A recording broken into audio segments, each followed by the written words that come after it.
If today you want to interview 100 or even 1,000 qualified people for this position from Rivers, you will get it to choose from. Federal character, section 14.3, reflects that. And as he rightly said, we should not, as a Senate, just approve or think that what is being done is not against the Constitution. We are supposed to be guided by more than Constitution. We are supposed to be guided by the conscience. We are the highest decision-making body in this country politically. Please, please, I beg you in the name of God, because the history will be there.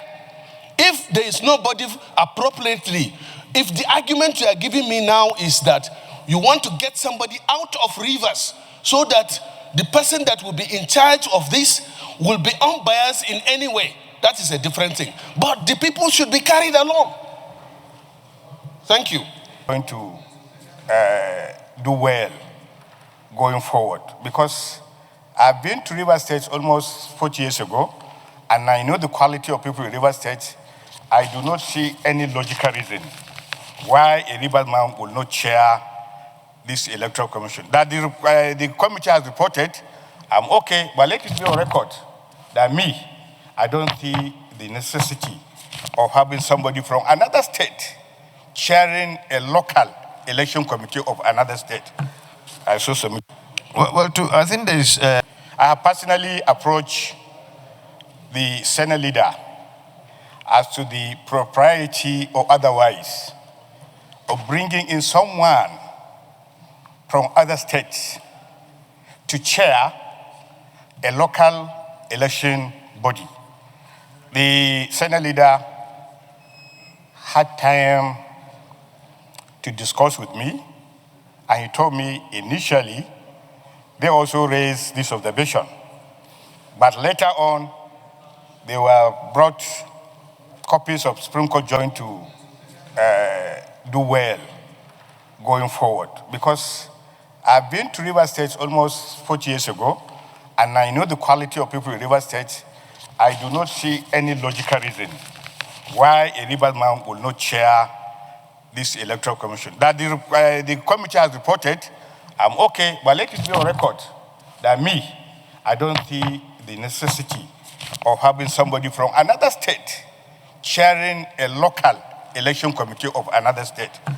I so submit. I think there is the appointment does not go contrary to the provision of our Constitution. I think there's no problem with that.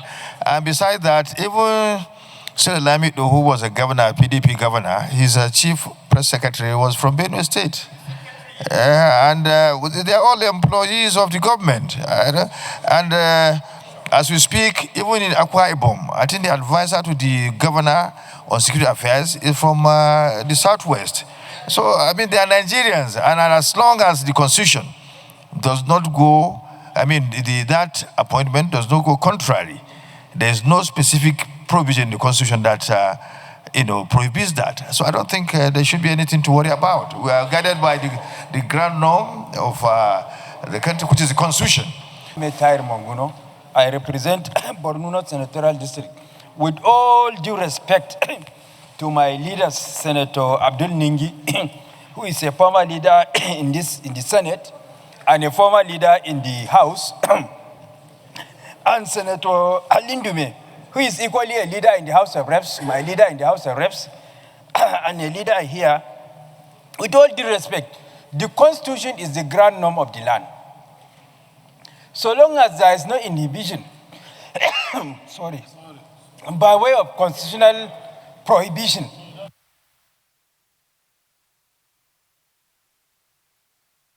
there is no constitutional inhibition, we are good to go. We are here to uphold the Constitution. In fact, we even swore to uphold the Constitution. And there is no any inhibition by way of the constitutional provision, which is the grand norm of the land. As a Nigerian, any Nigerian is free to take up appointment anywhere in Nigeria. I can be governor in Lagos State if I am elected. by the people of Lagos. I can be governor in Benue if the people of Benue elect me, I will be governor in Benue. Look, in the Second Republic, somebody from Borno, Ibrahim Imam, excuse me, contested and became member of House of Reps. Order. Please, opposition Senator, you know, your observation. Now the chief whip is also equally giving out his own reasons. So you are protected. He's given full protection. I gave you full protection, so he's given full protection. Please allow him to ventilate his view. Thank you, Senator Nigi. Thank you, Mr. President. During the First Republic, one Ibrahim Imam from Borno State went and contested for House of Reps in Tibland in Benue State and represented Tibland in the House of Reps. So as a Nigerian, there is no constitutional prohibition. As a Nigerian, you can take up appointment anywhere. We are not talking about morality or public policy or something. We are talking about the Constitution, which is the grand norm of the land. And we are bound by the Constitution. And we sought to uphold the Constitution, which is what we are doing. Sir, very distinguished colleagues, let me say that while I appreciate the concern genuinely raised by distinguished Senator Ningi, and he discussed this issue with me before today's sitting, let me just appeal that this is not a matter that should be politicized. It's also not a matter for which reason there should be any form of grandstanding. It's also a matter on which, please, Senator Ndume, please. This matter does not call for any form of grandstanding. It is a constitutional matter. For any and every appointment, Mr. President, made pursuant to this Constitution, two things always stand out as legal principles: eligibility criteria and disqualification. You may be eligible, but be disqualified. And the two are well spelled out in our Constitution.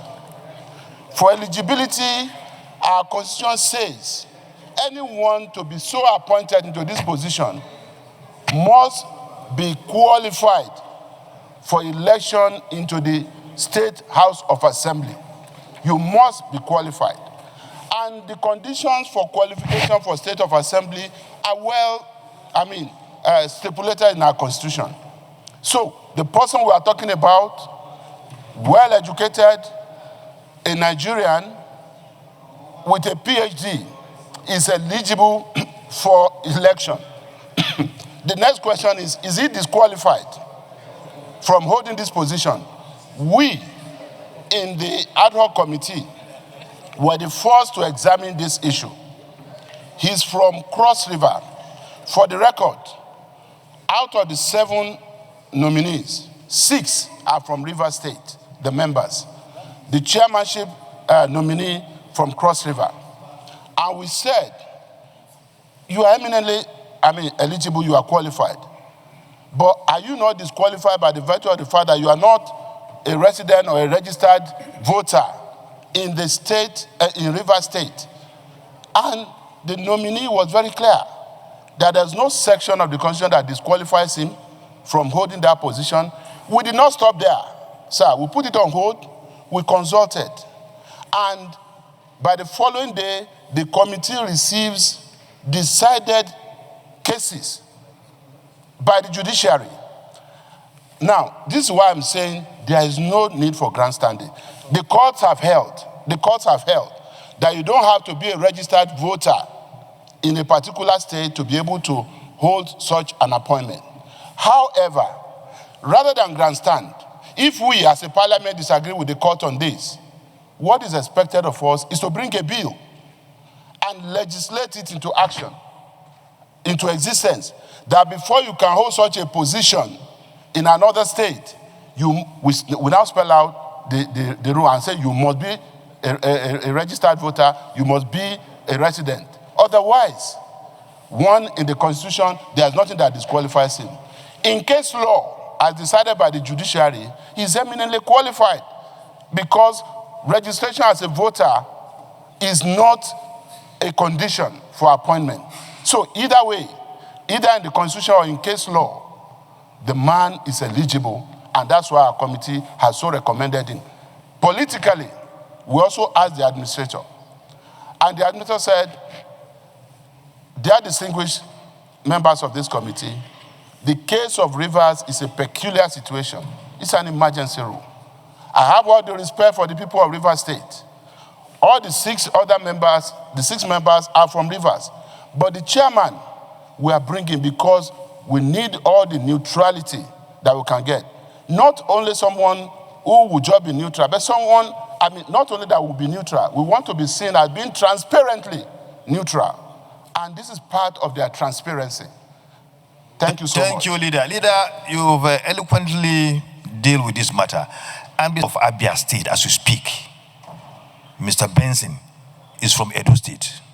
And nobody's complaining about that. But this is, look, excuse.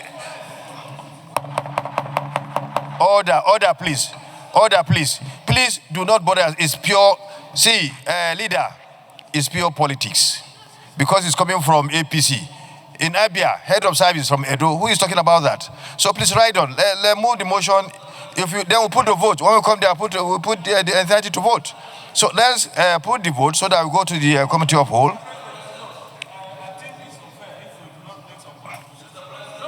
And when we come, we have received enough contributions. Well, as a leader, as a minority leader, I'll give you the chance to speak. But after that, we go to the committee of whole. Then we put the nomination to vote. Thank you. If you want to defeat it. If it goes, fine. No, but I want to. They can't defeat it. It's politics. Order, please. Order, please. It's politics. In Edo State, excuse me. In Abia State, the head of service of Abia State, Mr. Benson, is from Edo State. And nobody is saying anything about that. Labour Party. Labour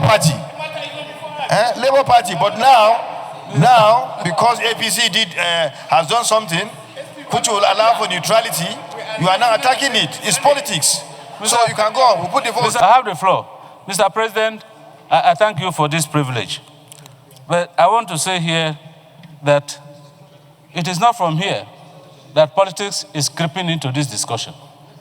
Quite frankly, because we are looking at Rivers State under an emergency rule, under an administrator that ordinarily is not supposed to be a member of APC. That's what it means. And so, what we are saying here is this. The report has been laid. I'm not sure that anybody is objecting to the report per se.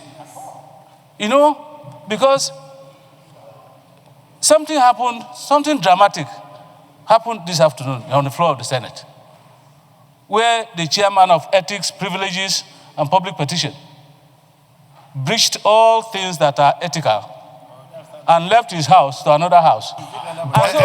Leader. Point of order. Today, Mr. President, we are saying that if 6 people from Rivers can be members of the Electoral Committee, what stops the 7th person from coming from Rivers?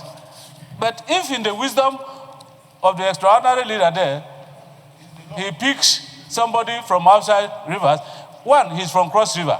And you know that there were some eyebrows raised when he was appointed administrator. Now he has gone to pick a Cross River person again to become chairman of the Electoral Commission. Order, please.